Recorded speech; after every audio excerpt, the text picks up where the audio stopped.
आपको चाबी चाहिए ना? हाँ। तो ठीक है, ये रहा फोन। कॉल करें करीम को और इजाजत ले लें। अगर उन्होंने इजाजत दे दी तो मैं चाबी आपको दे दूंगी बगैर किसी एतराज किए। ये लीजिए, फोन मिलाइए। खुदा गारत करे तुम दोनों को, मुझे आना ही नहीं चाहिए था यहाँ पर।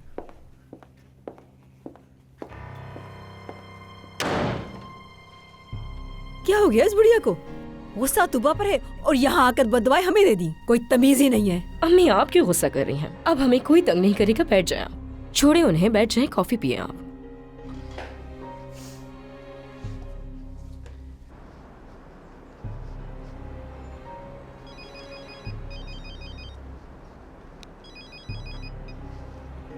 हाँ हेलो भाई। हाँ नहीं, बिल्कुल नहीं, बस थोड़ा बीमार हूं आज मैं, इसलिए काम पर नहीं आ सकूंगा आज। अर्दल ले जाएगा मेरी गाड़ी।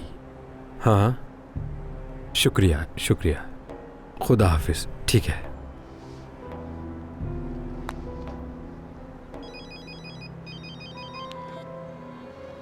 हाँ जुनैद।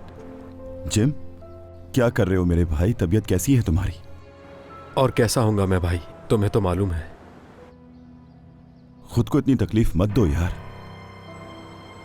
मैंने तूबा को कॉल की थी लेकिन कोई राब्ता नहीं हुआ।